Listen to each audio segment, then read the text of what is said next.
Trump would like to run for a third term. If the 22nd Amendment didn't exist, he'd be starting his campaign now. Let's talk about what the 22nd Amendment says and what are the ways around it, because you can get pretty creative. So let's assume that the next president and vice president are killed. The House of Representatives elects Trump to be Speaker of the House and then ascends to the presidency without being elected. Another one, which is the Electoral College, fails to have a majority for any one candidate. Then it gets thrown to the House of Representatives, which chooses, not elects, a president. Or the last one, the next president and vice president resigns, and the Republican-controlled House could name Trump as Speaker. And then, according to the statutes, that person ascends to the presidency without being elected. I don't think the Supreme Court would sustain this one, but I do think would sustain the other scenario of an unplanned ascension to the presidency through assassinations or through a deadlock in the Electoral College. The Epstein files are where a lot of people are talking about the last few months. You once said, I know the names of the individuals. I know why they're being suppressed. I know who's suppressing them. It's true. I know the names of the people. I was his lawyer, and then I was falsely accused by some woman who then retracted her accusation. I didn't do anything wrong. I've never had sex with anybody but my wife since the day I met Jeffrey Epstein. And to show you how bad Netflix is, they still have the interview with the woman who claims she had sex with me without indicating, even in the bottom of it, she's now withdrawn that claim. So if it's on Netflix, don't believe it. Alan, when you look at your alma mater of Harvard, do you wash your hands of the place? They've washed their hands with me. I was one of the most popular professors in modern Harvard history. But the minute I defended Donald Trump on his first impeachment, I was persona non grata at Harvard. In Martha's Vineyard, people won't talk to me. I can't get pierogi at the farmer's market where everybody should be able to buy and sell everything because I was wearing a shirt that said Proud Zionist. This is the kind of McCarthyism that we're seeing from the left these days, and I'm going to continue to fight it.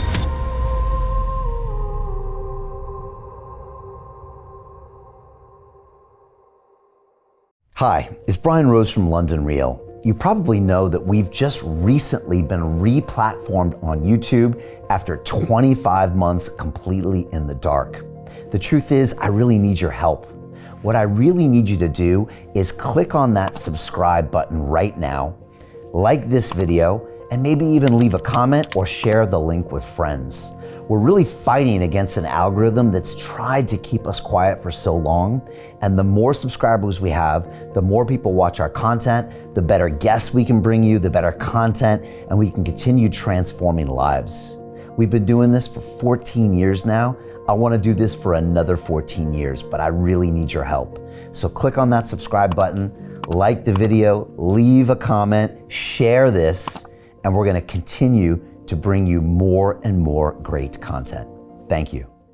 This is London Real. I am Brian Rose. My guest today is Alan Dershowitz, the Harvard Law Professor Emeritus, constitutional scholar, and one of the most influential legal minds of our time. You have built a decades-long career at the intersection of law, politics, and civil liberties, representing presidents and high-profile defendants alike, and writing best-selling books on justice, constitutional rights, and political controversy. Your latest book, Could President Trump Constitutionally Serve a Third Term?, tackles one of the most explosive questions in American politics today, whether the Constitution's term limits can be interpreted in a way that would allow a president to defy conventional wisdom and serve again after 2 terms. This argument has implications not only for Donald Trump's future, but for the rule of law, constitutional norms, and the balance of democratic power in the United States. Today, I want to go deep into the constitutional arguments, the political context, the normative questions about democracy and the separation of powers, and what your reading of history and law suggests about the future of the U.S. presidency. Alan, welcome back to London Real. Thank you for having me. What a pleasure. Great to have you here. I know you recently went to the White House and hand-delivered a copy of your book to Donald Trump. There we go. Amazing. This is something that's been on everyone's mind. Steve Bannon has been saying that Trump will be there in 29. He's been saying that for over a year. What was Trump's reaction to you giving him the book? Well, he smiled. I can't really disclose what he told me, but what he has said publicly is it's probably a little too cute There are bases in the Constitution for allowing him to serve a third term. Look, the reason I wrote this book is if I were back teaching and this issue had come up, I would assign my students this question. I would ask them, write an essay on whether or not, under the 22nd Amendment, a two-term president could ever serve a third term. And I wouldn't grade them based on whether I like their answers or their answers support my political views. I would grade them on the basis of the analysis. And I hope my book will be graded on the basis of the analysis as well. It's not a partisan book. It's not a book intended to encourage President Trump to run for a third term or to encourage Barack Obama, a young man, to serve a third term if exigent circumstances arise that allow him to serve a third term. What it out is the deep fallacy of the 22nd Amendment, which doesn't prohibit a president from running, serving, acting, holding office. It simply prohibits a president from being elected to a third term. That opens the door to possible circumventions of what was clearly the intent of the framers of the 22nd Amendment. The framers clearly wanted to make sure that two-term presidents stay out of the White House. Very simply put, we don't want them in the White House. We don't want them to be president. We don't want them to be vice president. Let them be elder statesmen, but follow George Washington's lead, Thomas Jefferson's lead. Don't follow Franklin Delano Roosevelt's lead.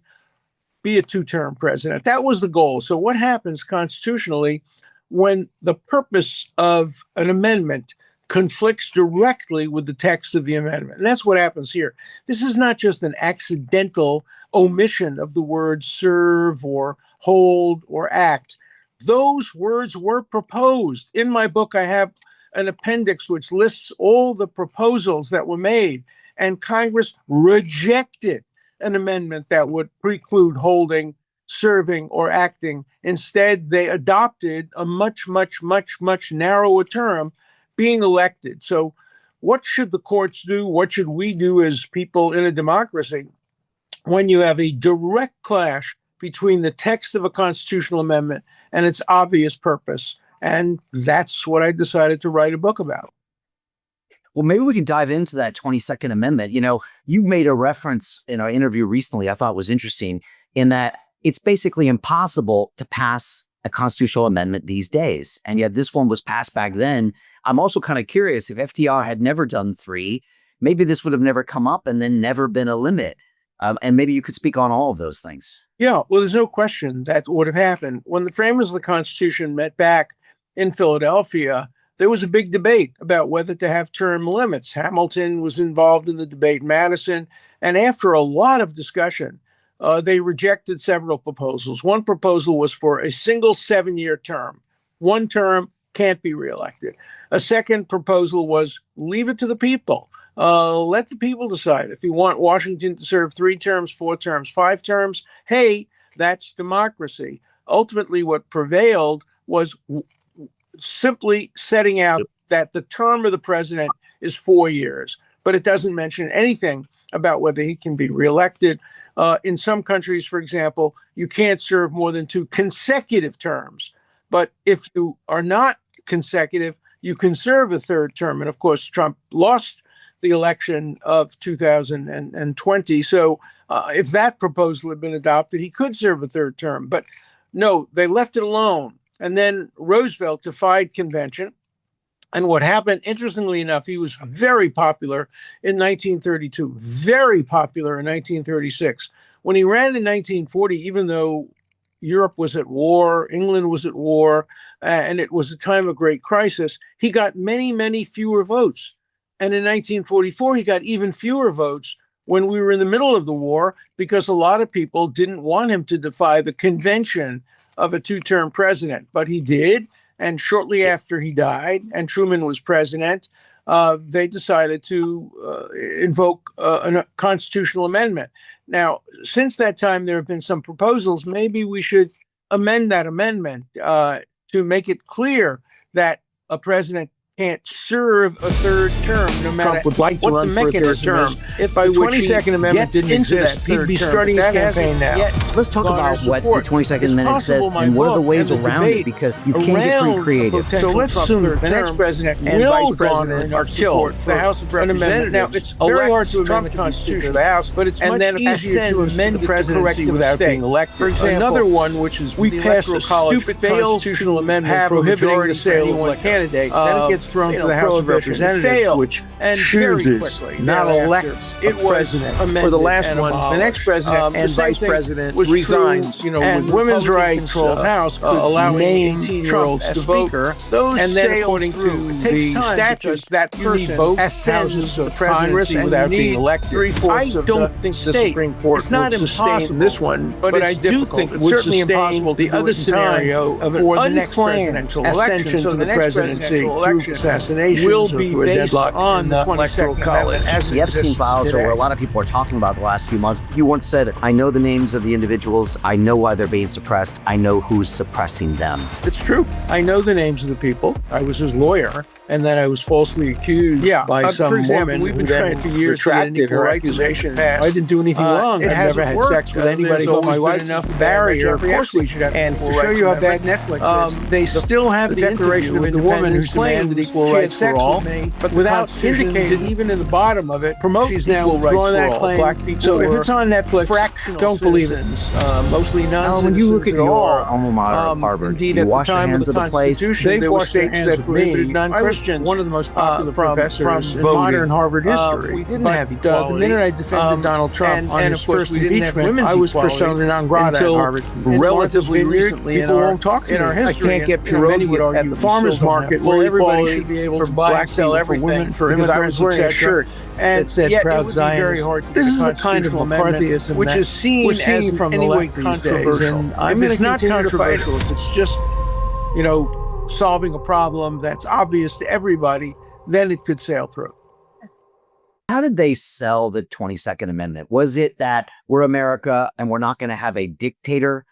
Because I've heard a lot of people say that if we're in a true democracy and the people want someone to serve for 8, 12, 16 years, then the spirit of democracy is that they shouldn't have that limitation put by other people. So I'm just kind of curious how they got that through and what do you make of that argument? Sure, I think it's a strong argument. Look, Winston Churchill was the great savior of Great Britain during the Second World War. What happens immediately after the Second World War? He gets thrown out of office by a nobody who gets elected because of unemployment problems. On the other hand, the former prime ministers of Germany and the current prime minister of Israel get elected over and over and over again, and there's nothing undemocratic about that. In Netanyahu's case, of course, he was elected, then he was unelected, then he was elected, then he was unelected, and who knows whether he'll be elected again. But why not let the people make those decisions? I don't think that multi-term executives are inconsistent with democracy if the elections are fair and open. If the elections are like the ones that occurred in Venezuela, that's different, obviously. But even a one-term president elected Venezuela style or Cuba style or Russian style or Iran style, that's not consistent with democracy. So as the great Judge Learned Hand once said, democracy isn't dependent so much on the law as what exists in the hearts and minds of the citizens. And that's true, but amendments and law can help promote democracy. And I think the framers of the 22nd Amendment felt that there was a risk that the next person running for a third or fourth term won't be Franklin Delano Roosevelt. He'll be more like Stalin or Hitler, and we have to prevent that through law. So that was the debate. It was very much influenced by Roosevelt's term in office. Okay. All right. Well, now let's dive into the loopholes. And you said that's kind of why lawyers exist, because it is all about the loopholes. And like you said, you would assign this to your students. And so let's talk about what the 22nd Amendment says can and can't happen, and what are the ways around it, because you can get pretty creative. Yeah. Well, let me tell you first what won't happen. Nobody's going to run for a third term. There are all kinds of barriers to that because states determine who's on the ballot. And there would be enough states to say, look, if you've had 2 terms, look at the 22nd Amendment. We're not going to let you run. But there are many ways in which that can be circumvented. Let me give you a potential example. We live in an age of terrorism. It is not beyond the range of possibility that a president and vice president could be assassinated at the same time. We already have what's called the designated survivor. When we have the State of the Union message, the cabinet is in the Congress, but one member of the cabinet stays home and is surrounded by guards in case, God forbid, there's a massive explosion and everybody is killed. You still need to have a president. So let's assume the president and the vice president are killed, and then the current Speaker of the House is incompetent, either very old or of a different party or no experience. And so the House of Representatives elect somebody. You don't have to be a member of the House to be elected Speaker of the House. Elects Obama to be Speaker of the House, or Clinton to be Speaker of the House, or Trump to be Speaker of the House. And then according to the statutes, that person ascends to the presidency without being elected. That's probably the most likely scenario that could occur. Another one, which is much, much less likely, is you have a second-term president who runs and loses in the Electoral College, or even wins in the Electoral College, but he tells his electors not to vote for him. So on the first ballot, the Electoral College fails to have a majority for any one candidate. Then it gets thrown to the House of Representatives, which chooses, not elects, a president. And we've had that happen in the past, where the House of Representatives, Jefferson, others, were chosen to become president by the House of Representatives rather than the Electoral College. In my book, I catalog a series of possible ways. They're thought experiments. They're not designed to tell people what to do in the real world. But as a law professor for 50 years, I specialized in creating hypotheticals for the students to address. And the reason to have a hypothetical is when you have a hypothetical, you don't know the name of the person. It's behind a veil of ignorance. You're addressing a systemic problem under the Constitution without knowing who will benefit and who will lose. That's what I try to do in the book. I'm not seeking partisan advantage. I'm for 60 years, I've been a Democrat. I did vote against President Trump, both in 2016 and 2020. My wife will not allow me to reveal who I voted for in 2024. So to preserve my marriage, I'm keeping that a secret, but I'm not a Republican. I'm not a partisan. And so the book is not designed to help anybody serve a third term. It's really designed more to get the 22nd Amendment to be amended to make sure that the will of the people and the will of Congress is reflected in the statute, because we've never really had a case where you have a clear statute that says clearly a person can be serving a third term if he's not elected, and you have clear intention. No, he shouldn't be allowed to be serving a third term. So when you have that direct clash between the text and the intention, you have different schools of thought. You have the textualist school that says, absolutely, just look at the words of the Constitution. You have the purpose school that says, no, you look behind the text, you look at the purpose. We have the kind of living Constitution school that says, purpose, it doesn't matter, text, whatever is best for the people today, let's interpret the Constitution that way. And so this problem and this book is a perfect way to address, in an abstract sense, the conflict between the different schools of thought. Now, the other thing it exposes is hypocrisy. Many people, when Clinton served his second term, many Democrats figured out ways to have him serve a third term. These same people are now against it for Trump. And the same people who are against it or in favor of it for Trump were against it for Clinton. So you have to think about the problem in a nonpartisan way. Otherwise, we're just doing partisan politics under the rubric of the Constitution.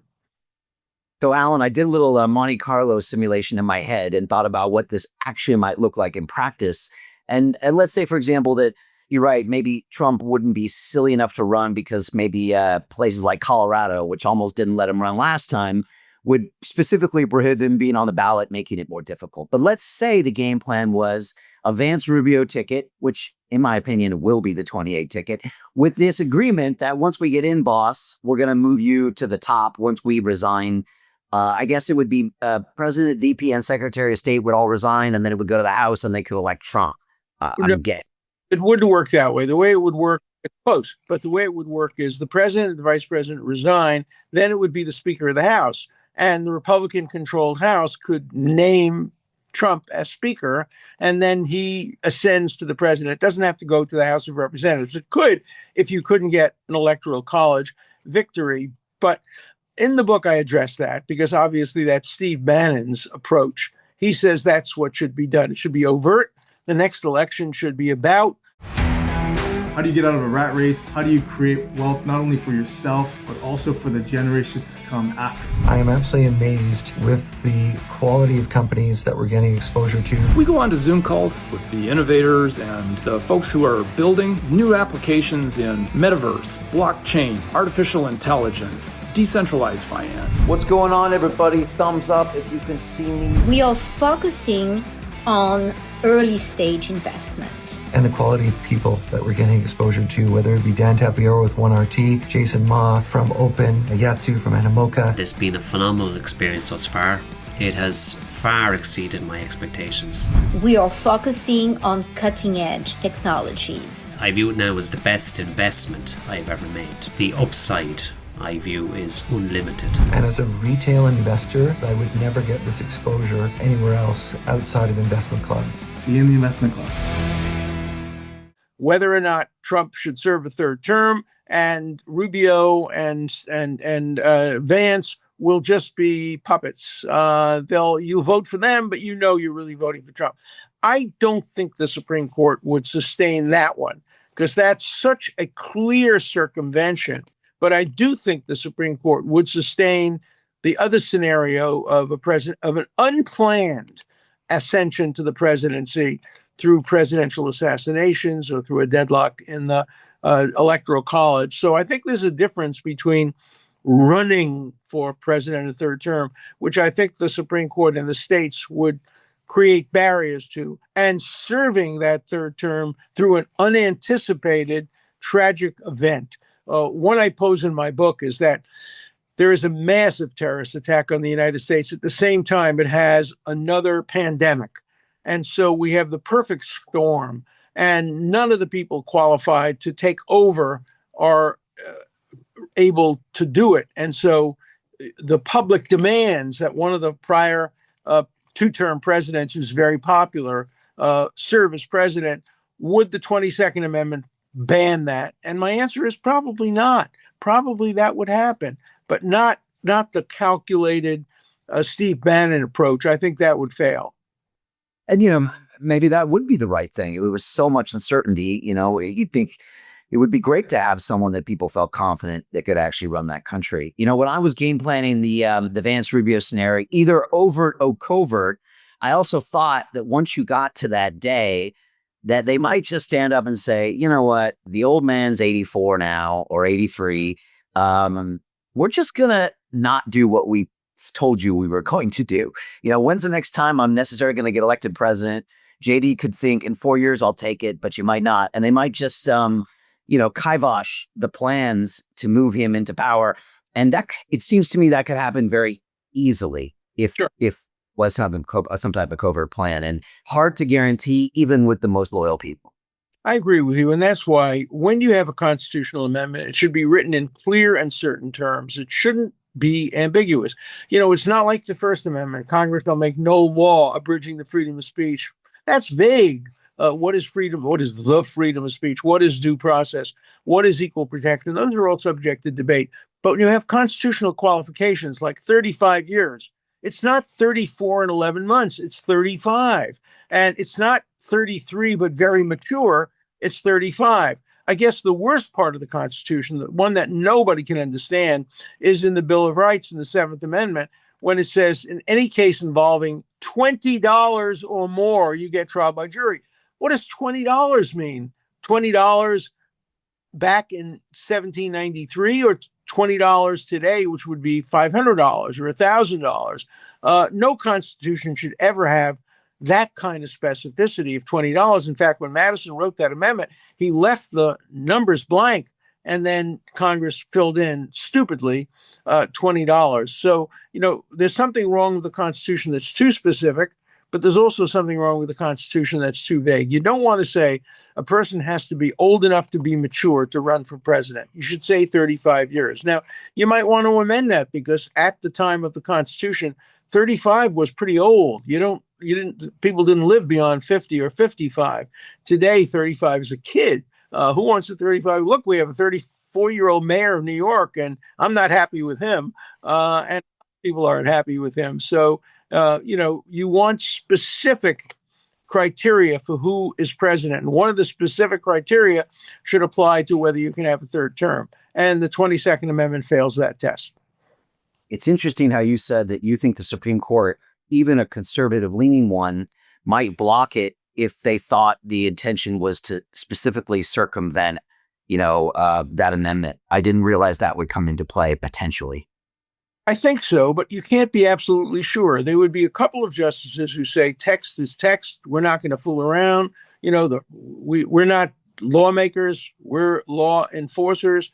But I suspect that even this court, you'd get a pretty clear majority, 7-2, 6-3, perhaps not 9-0, saying this is too obvious a circumvention of the intent of the 22nd Amendment.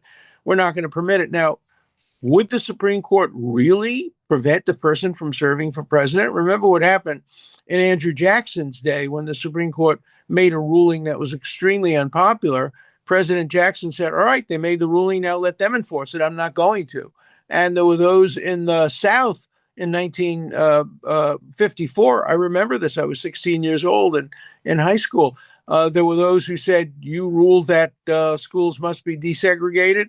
All right, desegregate them. We're not going to get involved in that. But Eisenhower did and made sure that the Supreme Court's ruling, which he didn't necessarily agree with completely, was implemented. So there's always going to be a dispute between the rule of law and the rule of politics, between the text of a constitutional amendment and what its real purpose is. And this book tries to explore all those issues in a nonpartisan, intellectual way. It's the kind of, if you wanted to be at a Harvard seminar on the Constitution and you didn't get to go to Harvard, this book will give you a pretty good sense about what a seminar that I taught, at least, would have been like.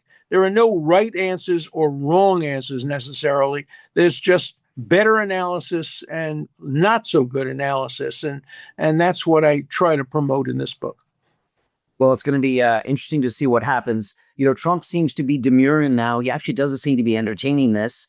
And it seems as if, I wouldn't say he's tired. His pace is incredible. But then again, you fast forward to 3 years. How does anybody walk away from that office? It just seems like it's possible.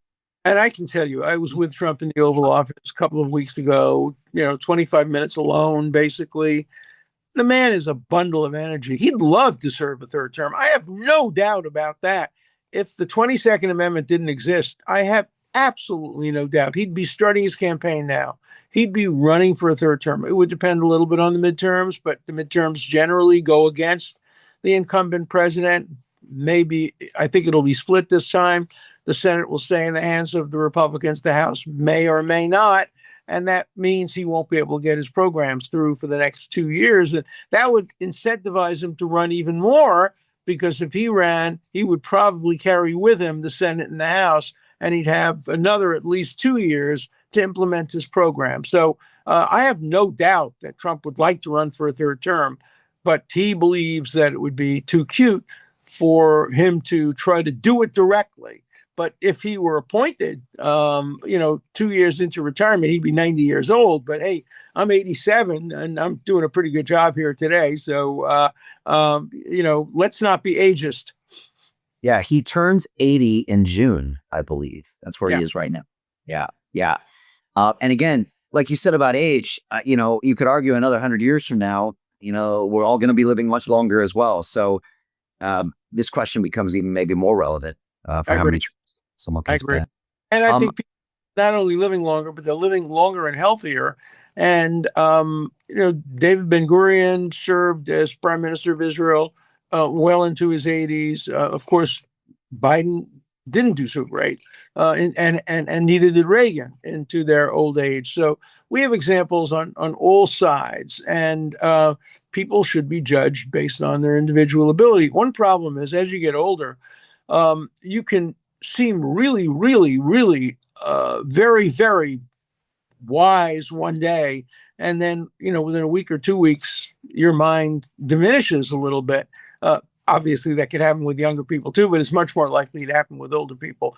So there have been those, by the way, who have suggested age limitations on the top. That is, you have to be at least 35, but you can't be over 75 to run or serve as president. That's been not accepted so far, but maybe someday, as we get older and older and older and people begin to run as octogenarians, maybe we will see an amendment that imposes age restraints on the top. States have it. States have it. I remember getting a call from the Chief Justice of South Carolina, who turned 70, and he was on the top of his game. He was golfing every day. He was, doing great things, and they made him retire. And he wanted me to bring a challenge to mandatory retirement age, but I did the research and discovered that there was really no basis to challenge that. That would be up to the states. And so he went on to become a multi-billionaire practicing lawyer instead of being a judge making $125,000 a year. Right. Well, and Trump's base is incredible to watch. It just really is. And I don't know many people half his age that could keep up his pace for a year straight now. So, to be determined, to be continued. You mentioned Mamdani. I'd like to get to that. But, the Epstein files are what a lot of people are talking about the last few months. You've been talking about them for years. We famously had you on the show a year or two ago where we talked about them. And I think there was the Netflix series coming out and you had fought back and been exonerated about any of those charges. Then we saw all these files dropped. And then we saw a couple that seemed to be redacted. And then I've heard that maybe you believe that Maxwell should be granted immunity for her testimony. What do you think right now of the files, and what is your brief history with Epstein? Well, my history is that I was his lawyer, and then I was falsely accused by some woman who then retracted her accusation and said, she may have confused me with somebody else. She may have misidentified me, and she dropped all of her lawsuits and claims against me. But that led me to a conclusion that I feel very strongly about. The file should not be redacted, because if they're redacted, what happens is the accusation is out there, but the material that shows questions about the credibility of the accused is not out there. Let me give you two examples. It's a woman named Sarah Ransom.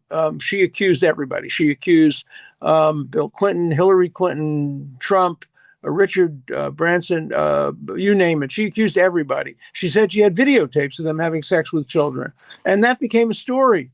And then eventually it turned out she was lying. She didn't have anything. She made up the whole story.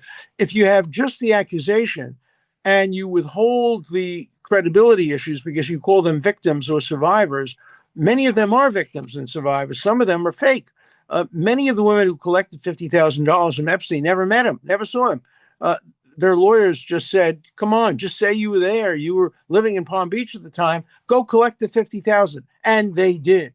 Or there's a woman named Farmer who claimed that she was the first person to file a notice with the FBI. Yeah, but read what she said. What she said essentially is Jeffrey Epstein never touched her. She was never raped. She was never assaulted. He stole a photograph from her that was used as an art photograph for modeling. So that would seem to cut against her claims. Also, she's a woman who denies the Holocaust. She said all Jews are pedophiles, and all pedophiles are Jews, and they're all under the control of the Rothschilds, and Israel's behind all this, and you get all of that. And so my feeling is you have to turn out everything. You can't just say we're going to protect anybody who says they're a victim or a survivor. If they are a victim, if they are a survivor, okay. We have to be able to determine that. Otherwise, it becomes a new form of McCarthyism. There was recently a number of congressmen who said, we're going to get up in front of Congress and we're going to read the list. We're going to read the list of the people who are accused. We're not going to say anything about who the accusers are or give the people on the list the right to challenge it. We're just going to read the list. That's exactly what Joseph McCarthy did. He would stand up in front of the Senate and say, I have a list of 70 communists that are now serving, and here are the names. And they all lost their jobs. Some of them were communists. Some of them were socialists. Some of them were ordinary people who are not even in politics, but they never had a chance to defend themselves. So I'm worried that the new Epstein McCarthyism has not been opposed by the American Civil Liberties Union, by other groups, because people are terrified to be called victim shamers or Epstein supporters or anything like that.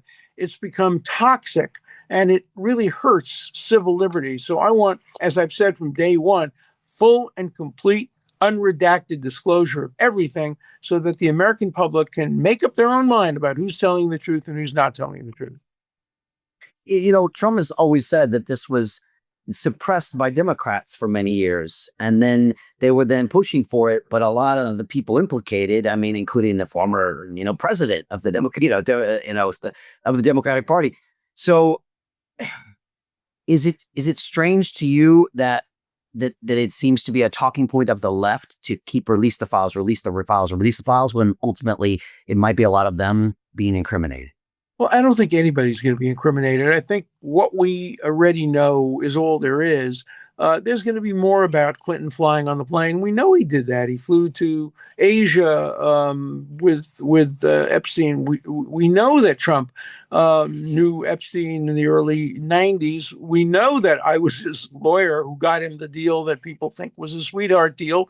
That's what lawyers are supposed to do. We're supposed to get the best possible deal we can for our clients. So I don't think there's going to be much coming out, but whoever the party in power is, the other party is going to take advantage of that and say, oh, they're suppressing. And when the Democrats are in power, the Republicans say they suppressed. And, everybody suppressed because they're afraid to say, let's put everything out there, because nobody knows exactly what's in the files. I know what's in the files because I know what I did and what I didn't do. So I was the one who was right from the beginning saying, turn everything out. That's very selfish of me because, I didn't do anything wrong. I've never had sex with anybody but my wife since the day I met Jeffrey Epstein. So I have nothing to be concerned about. But, Prince Andrew had something to be concerned about, because even if he didn't do what he was accused of doing, he was known as Randy Andy. He was known as somebody who did have sexual relations outside of his marriage. That's not a crime, but it's enough to put a person who's a prince in harm's way. And I think foolishly he settled the case, and that was probably at the pressure of his mother, because I now think that had he gone to trial, he probably would have won. Yeah, you might be right on that. I think you once said, a quote, I know the names of the individuals. I know why they're being suppressed. I know who's suppressing them, unquote. Yeah, it's true. I know the names of the people, and they include very prominent people, and most of them are false, and I know who's trying to suppress them. I have one case, for example, of somebody who's not very well known, but he was accused of going to the island for 3 days with one of the women and having sex with that woman. It was described in great detail, and he has succeeded in managing to suppress his name because he has a good lawyer. But nobody will care when his name comes out because nobody's really ever heard of him. But there are probably other instances of that as well, where lawyers have managed to suppress negative information about people. And so for me, you can't turn out half the material. You can't have redacted disclosures. You have to have either no disclosures, which is not consistent with democracy, or full and complete disclosure. I think it was Brandeis who said that sunlight is the best disinfectant, and this needs a lot of disinfectant. And so I'm hoping that everything will be turned out. Will it include a couple of emails from me to him when I was his lawyer, in which I told a joke or something like that? Who knows? Maybe. It's possible. I don't care. I didn't do anything wrong. So let it all be out there. I don't think anybody should be trying to suppress anything. Is it coming out still? I mean, they released a lot of video or they released a lot of pictures. Is this something that Are they still going to be released, or do we know yet? No, there will be more released. There's no question. Apparently, the Southern District of New York has 1 million documents, including my lawsuit. I had a lawsuit in the Southern District of New York, and I was deposed, and my accuser was deposed. I want all that out there. I have never claimed privacy, lawyer-client privilege, anything. I want it out there, but a lot of people, in my case, the opponent didn't want it out there, and I understand why. But let's get it all out there, and let's put this behind us. You know, Epstein. Peter Thiel took $500,000 and turned it into $1 billion using the exact same techniques we're using inside the investment club. He met a CEO, his name was Zuckerberg. He pitched him the deal and he said, okay, I'll give you $500,000. Mark went public and sold the shares to people like you. Well, what happened to Peter? Well, he exited and got a 2,300x return. The wealthy invest in early stage companies, folks. The public markets are for suckers. It's a rigged game. By the way, this happens in crypto as well. It's called pre-sale tokens. This is Solana. Does anybody know this chain? They sold pre-sale tokens for 4 cents. And you can see the date on there, April 5th, 2018. Look at Solana today, folks. That thing's up over 1,000x. The media and Wall Street and all these hype people get you to buy the top. Meanwhile, they put their clients in at the bottom and they use you for liquidity to make their clients rich. You can play this same game. You just have to have the financial education and the deal flow. That's it. Is a distraction from the real needs that our nation and the world faces. And I think we've had enough of Epstein, but apparently the media, particularly CNN, can't get enough of it. That's all they seem to want to talk about, as if there are some great national security secrets. For example, the absurd notion that Epstein worked for the CIA or worked for the Mossad. It's insane. He never had any connections to any intelligence agencies. If he had, who do you think the first person he would have told that? Me, when I was his lawyer. It would have helped me get an even better deal. I asked him, Epstein, what can you tell me? Can you tell me anything about Trump? Can you tell me anything about Clinton? Can you tell me anything about intelligence agencies? And he told me everything he could.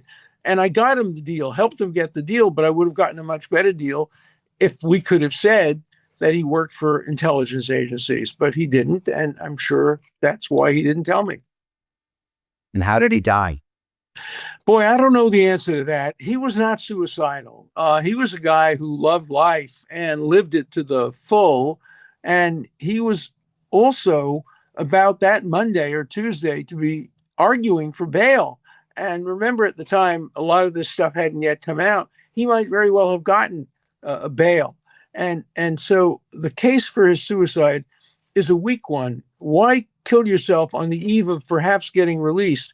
You could kill yourself anytime. You know, if you're in prison, there's no way of stopping an intelligent person from killing themselves. So on the one hand, I don't believe he was suicidal, and I think the case for suicide is a weak one. And the medical examiner in New York, who was this great medical examiner, Michael Baden, said that the ligatures and stuff around the neck were inconsistent with suicide. On the other hand, what's the alternative theory? That somebody got to him in a federal prison and managed to kill him? That's also a weak theory. So I'm a skeptic. You know, my favorite song in history is from Porgy and Bess. It ain't necessarily so. And I've lived my life by it ain't necessarily so. I doubt everything. I question everything. So as to the suicide, it ain't necessarily so. It's interesting. I heard Kash Patel speak about it in detail, and apparently he's actually very familiar with that facility, you know, through his past. And, you know, he just came out and said, I just don't see how anybody could have done that to him. I'm very familiar with that facility. The answer anybody wanted to hear from him, you know? Yeah. Look, I'm familiar with that facility. One of the worst things about being a criminal lawyer, maybe the worst thing about being a criminal lawyer, is you have to go to prison and jail all the time. And I've been on more death rows and more prisons and more jails than any innocent person should ever be at. And I've been at the Brooklyn and Manhattan houses of detention, and they're hellholes. They're terrible places, but the security is unbelievable. I mean, I remember once having to go to a prison, and they took my shoes off and they confiscated my right shoe because it had some metal in it. I don't know anything about metal. And sure enough, I had stepped on a nail, and the nail, a small nail, didn't affect my foot, but was in the shoe. And they caught it and they got it. And so the idea that somebody could get into a prison and kill Epstein, if it was a killing, it was an inside job, obviously. And do you think Maxwell should be given immunity for her testimony? Well, I think she should be released. I think she's serving his prison term. Whatever she did didn't deserve 20 years at all.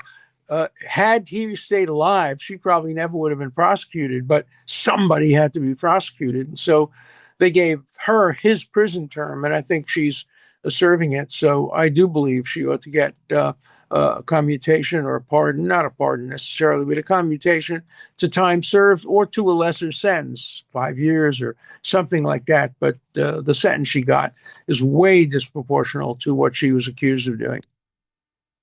All right, let's talk about Mamdani, New York City. He's been there now for a week or so. What do you see happening here? How do you feel about the election? Were you surprised that he was elected? I was surprised. I was surprised at the fact that between 20 and 30% of New York City's Jewish residents voted for him. These are young left-wing Jews who want socialism, and they're willing to tolerate socialism and tolerate his bigotry to elect somebody from the left. This was a victory of the hard left. It was also a defeat for the center. Had there had been only one candidate running against him, it would have been a much closer election. He probably still would have won, but he wouldn't have won with a mandate. And, you know, he is the mayor, and he will be the mayor.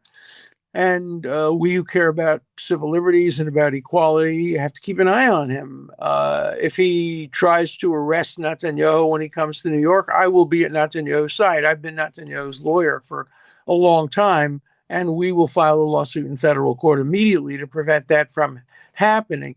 If he tries to get federal agencies to engage in BDS, boycotting only Israel, not boycotting Iran, not boycotting China, not boycotting Cuba, not boycotting Venezuela, but boycotting only Israel, that's against New York law and against federal law. So we will be bringing. So I think I'm going to be a busy lawyer with Mamdani as mayor.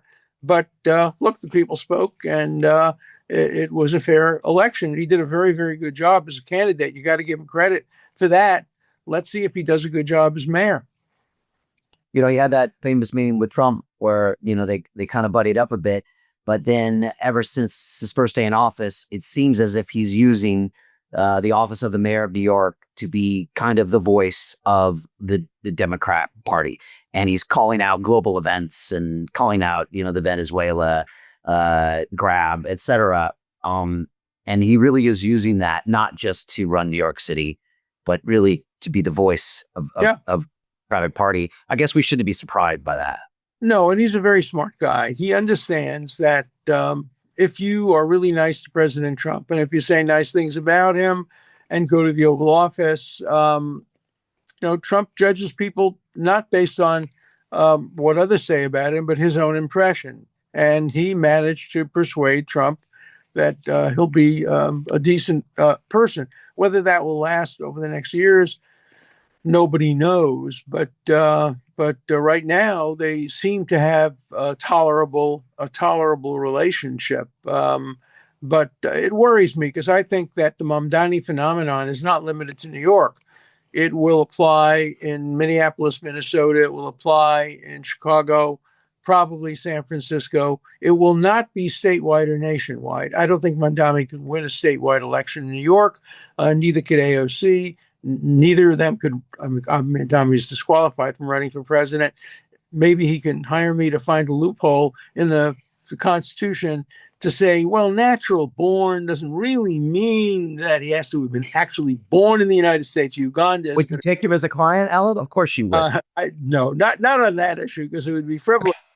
If he were convicted of a crime, of course I would take him as a client. I don't choose my clients based on whether I like them. Believe me, if you've seen my list of clients, they are not the most likable people in the world. But I followed the tradition of John Adams when he represented the British soldiers accused of the Boston Massacre and won the case, and was much criticized by some people in Boston for doing it. And he set a bar that Abraham Lincoln followed, and Thurgood Marshall followed, and others followed, and I'm trying to follow in their footsteps. I've defended many, many people who I hate. I had a client named Leona Helmsley who was so obnoxious that I told her I would never meet with her in public because she did terrible things. But I'll represent her in court. It's like a doctor, or it's like a priest. When priests have to give absolution to sinners, they don't pick and choose which sinners they give absolution to. Anybody who wants to come back to Christ before his death, a good priest will do that and will keep the secrets. And a good lawyer is the same. Yeah, look, I think you're right about Mamdani. He, first of all, he is an excellent politician. I've watched him answer questions, and he really knows how to play the part. And I think we will see more of this, especially in those large cities who tend to go left and tend to respond to the messaging of this, tax the rich, and we're going to spend all this money and really play up the woke card. I actually ran to be mayor of London in 21 and 24. And the current candidate, who, by the way, says he wants to be mayor for the next 20 or 30 years, he's doing a very similar thing there, where it's, the largest city in London, probably responsible for 20% of the tax revenue. And yet he can play up against all of those usual things that you can in a large city and continue to get reelected. And remember who support people like this. Not only do the poor people support him, but the children of the very rich support them too. The trust fund babies, people who have never had to work for a living, the most privileged people in the world are the ones who say, oh, we're against privilege and we're going to support Mamdani. If you look at the demographics of who voted for Mamdani in New York, you'll find that. You'll find the poorest people and the richest people. He got a lot of votes in the Upper West Side, the Upper East Side. He got almost no votes in, really ethnic districts where people have made it on their own. He got no votes virtually from Italian Americans, Irish Americans, and other ethnic Americans. But for some reason of self-hatingness, he got a lot of support from the Jewish community, even though he's so virulently and thoughtlessly anti-Israel. One other example about Israel, he thinks it's okay for Jordan to be a Muslim state, for Saudi Arabia to be a Muslim state that bans non-Muslims, for Qatar to be a Muslim state that doesn't allow a Christian Bible to be sold. But to have Israel be a Jewish state with equal rights for Arab citizens, that's unacceptable to him. So he applies a different standard to a Jewish statehood than to Muslim statehood. That's anti-Semitism. That's out and out bigotry. And I wish I could debate him on some of these issues. And I think I would expose him for a deep-seated anti-Semite, not just an anti-Zionist. He uses anti-Zionism as a cover for his anti-Semitism. And that's what makes it so surprising that so many Jews voted for him. But he is, as you say, a very, very able politician. Yeah, I saw him on probably a left-leaning network, and they were trying to goad him into taking shots at Trump and taking shots at this and that. And he was just even keel, wouldn't take the bait either side. And I saw, for a young man, he's an incredible politician, which is what I always say of my opponent in the mayor. I can say a lot of bad things about him, but these people know how to survive. But remember too that some of the great dictators of history have been great politicians as well. So just because a person is slick and a good politician, Stalin was beloved. People had pictures of him hanging in the walls, and Yasser Arafat and others, Mussolini. Some Jews voted for Mussolini in early elections in Italy. So, people can be fooled by good politicians, but it's important for people to get behind the facade and look at what these people really stand for. Democratic socialism has never, ever worked. What happens is this. Either you compromise the democratic part of it, the way Venezuela did and Cuba did, or you compromise the socialist part of it, which is what most Scandinavian countries and Israel did. Israel started as a socialist country. Ben Gurion was a socialist. And Shimon Peres was a socialist. But is Israel a socialist country today? No. Is Scandinavia socialist? No, not really in the true sense of the word. So I've never seen a successful democratic socialist country that preserves both full democracy and full socialism. I think they're incompatible. Yeah, I think so too. Staying on the same note, Alan, when you look at your alma mater of Harvard and kind of the way it behaved a few years ago, even when I look at my alma mater, MIT, I was shocked that we were, right behind you when it came to really not taking action on the anti-Semitic behavior on campus. And you also see the Trump lawsuit and the pressure he's putting on them. What do you make of all of that? Do you go back? Do you visit? Do you wash your hands of the place? Or do you hope that it's going to change? They've washed their hands of me. They have not. I was one of the most popular professors in modern Harvard history. I would have hundreds of students line up to get into my classes. But the minute I defended Donald Trump on his first impeachment, I was persona non grata at Harvard, never yet been invited back to the Harvard Law School, where I served for 50 years. I was invited back to the Kennedy School once, and I was invited back by a Jewish organization, Chabad. But Harvard has basically terminated its ties with me because of my representation of Donald Trump. What kind of a message does that send to the students? I wrote a book about that. It's called Trump to Harvard, Go Fund Yourself. Harvard to Trump, Let's Make a Deal. And what I tried to do is assess both sides. I think Harvard's current president is terrific. He's a wonderful man. He's trying very hard. I think MIT's president is good. I think Brown's president is good. A lot of the presidents are good, and they're trying to strike an appropriate balance between defending academic freedom. But, you get a professor recently at Cornell who calls on an Israeli student, and the Israeli student says something, and the professor says, well, I'm not going to let you be in my class. Makes the student come to him after class, and Cornell suspended the professor, fortunately. But there are a lot of professors who believe their job is to propagandize students, to instill their values into the students. In 50 years of teaching at Harvard, I never once expressed a personal view in class, never. I told my students, I'm not here to teach you what to think, I'm here to teach you how to think. Whatever your views are, I'm going to challenge them. Whatever my views are, you should challenge them. You want to get an A in the class? Write an exam or an essay that fundamentally disagrees with me and shows that I'm wrong. You want to get a C in the class? Just parrot everything I've said in the class. You'll get everything right and you'll get a C. That's a mediocre grade for a mediocre performance. So I don't think we're seeing enough critical teaching at universities. I think we're seeing too much propaganda inside the classroom. I'm not talking about outside the classroom. Professor has academic freedom outside the classroom. A professor does not have academic freedom in the classroom to try to propagandize students to that professor's point of view. The classroom is a sacred place. You have to be neutral and objective.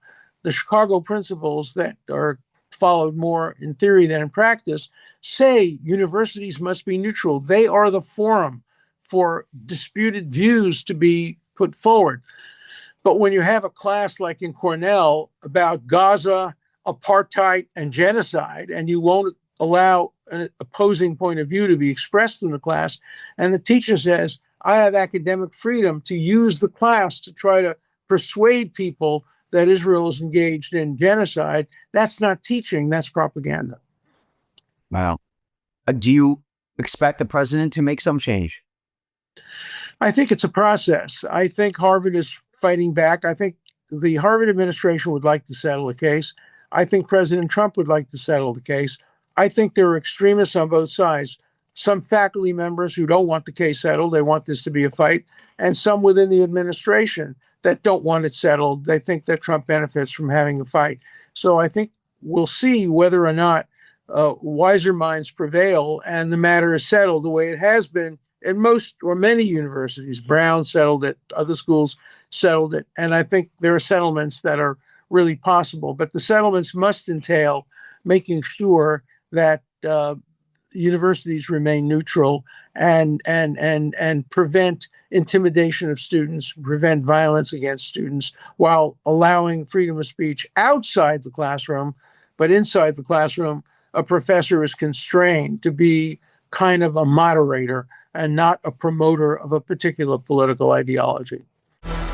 What the London Real Investment Club actually does for you, it gives you the keys to open that door to the inside deals. In the last 3 weeks, I've participated in 3 incredible deals: a layer 2 Bitcoin protocol, an incredible AI protocol. The deal flow is beyond what I expected. I don't think I've ever seen a model like this that just gives average folks the opportunity to be behind the deals, and that's exactly what we've done. Not only that, you get to hang out with Brian Rose every week, and for me, that was huge because I look at Brian as somebody who's not only an expert in the space, and I think is on the leading edge, but just the leading edge of thought with London Real and the work he's doing there. To anyone who's taking a serious look at this, I know it's a big decision. It was a big decision for me and my family, and it is one of the best decisions I've ever made. So I wish you all the best and hope you come join us.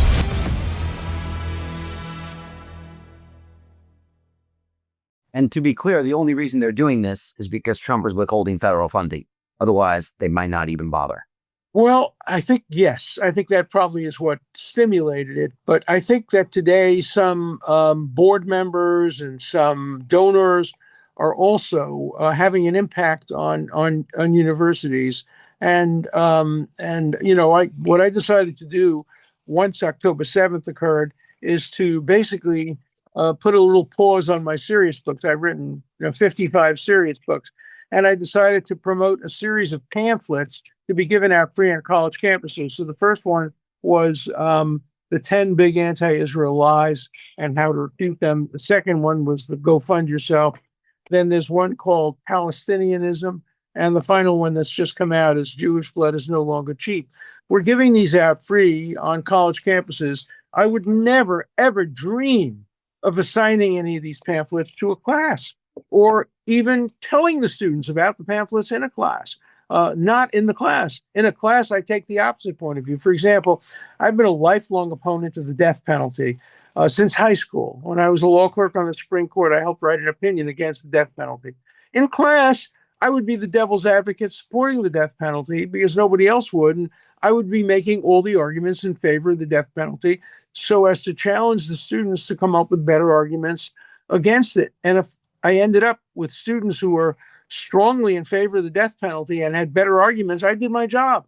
In fact, one of the people who was most powerful in promoting the death penalty was a former student of mine. And he used my arguments outside of class to promote the death penalty. And although, I wish I had changed his mind outside of the classroom, that's my job, to make you a better thinker. If you're a conservative, I want you to be a better conservative, a liberal, a better liberal, a centrist, a better centrist. That's the job of the teacher.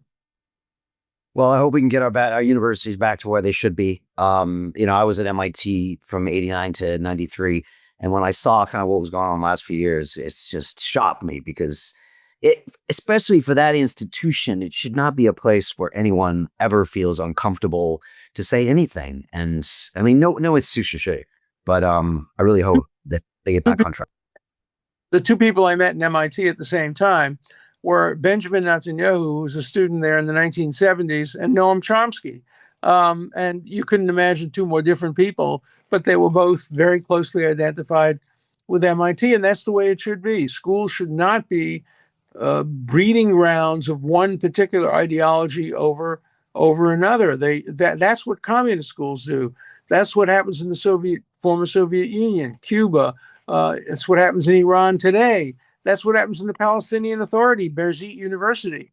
In the Palestinian Authority, you can't go there and make a case for Israel or for a two-state solution.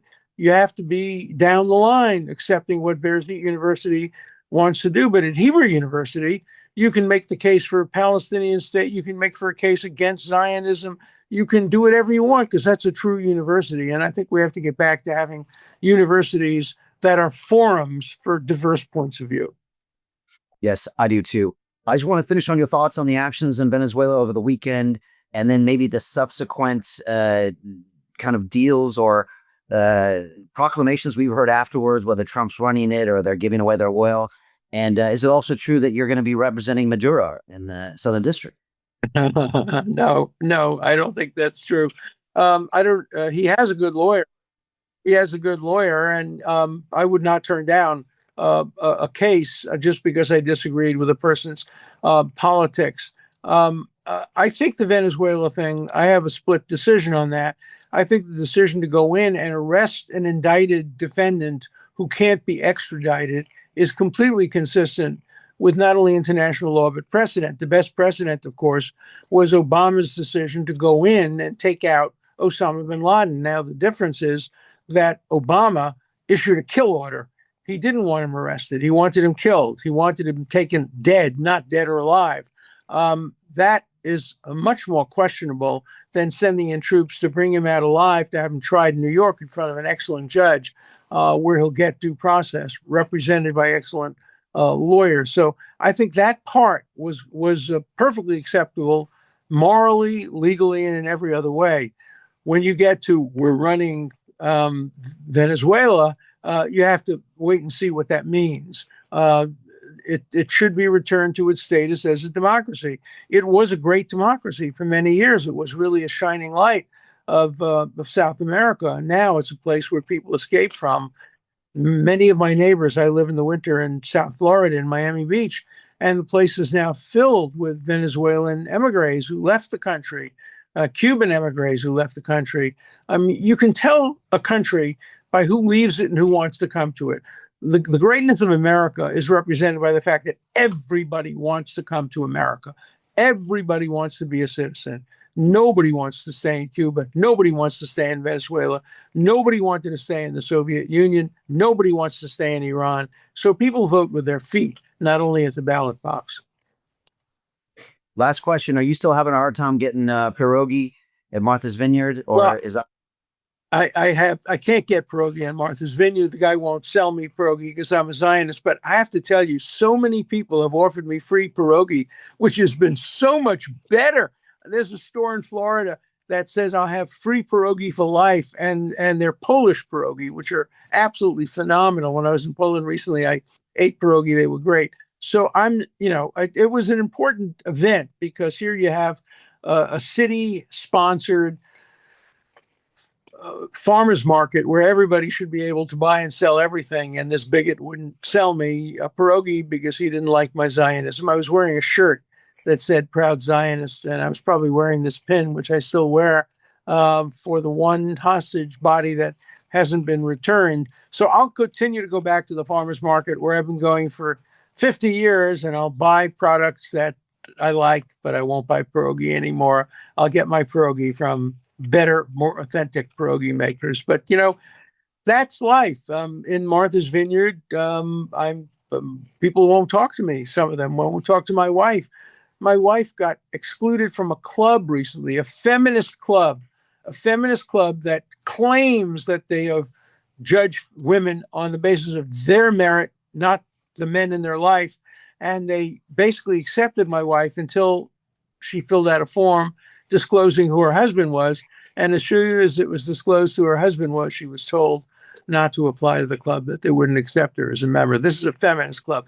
This is the kind of McCarthyism that we're seeing from the left these days, and I'm going to continue to fight it. Yeah, I believe you are. What's next for you? Obviously, publishing this book on Trump. I'm sure you got a few other books up your sleeve. You're broadcasting regularly on your channels. What's next for you, Alan? Well, I have a new book coming out on July 4th, celebrating American independence, and it's a book. It's called Founding Fathers and One Jewish Mother, and it compares the founding fathers of America with the founding fathers in Golda Meir of Israel. And it's based on my own document collection. I have original copies of the Declaration, the Bill of Rights, great books. I have original copies of Herzl's The Jewish State. And so this is a coffee table book that illustrates these great documents of history. And I have an essay on each of the documents. And then I just spoke to my wife last night about this. We just came back from seeing Porgy and Bess on the Metropolitan Opera. And I said, it ain't necessarily so has been my motto throughout life. I think I'm going to write a book entitled "It Ain't Necessarily So: Why I Question and Doubt Everything." Just a general philosophy book about the need for us to be doubters and questioners about every aspect of life. I love that. What about a Netflix movie about your life? Well, Netflix won't have anything to do with me. They did Netflix thing of Jeffrey Epstein, and they still, by the way, to show you how bad Netflix is, they still have the interview with the woman who claims that she had sex with me, without indicating, even in the bottom of it, she's now withdrawn that claim, and she now says she may have misidentified me. We've asked Netflix to just put a little note at the bottom quoting what she has said, and they refuse to do it. So if it's on Netflix, don't believe it. Somebody gave me a shirt the other day that said, was it on CNN or is it the truth? I would now change that to, is it on Netflix or is it the truth? Problem, you can't avoid watching Netflix because it has some, pretty good shows. But when they do their own documentaries, be very doubtful. It ain't necessarily so. Amen to that. Would you ever do a movie about your life? Well, somebody did. A Canadian broadcaster did one. It's called The Trials of Alan Dershowitz, and it showed in film festivals and stuff. And it's pretty good. It, it's critical, but it's very accurate about who I am and what I've done and what my values are. So, yeah, they've done that. And of course, there was an Oscar-winning movie called Reversal of Fortune, which my son produced and which was widely watched, and it showed one part of my life representing Klaus von Bülow. Yeah, that's when I first heard about you as a young boy. So, Alan, keep fighting. You're a legend. Just appreciate everything you do, and looks like nothing's slowing you down. So, thanks so much for the input, and I look forward to having you back on again.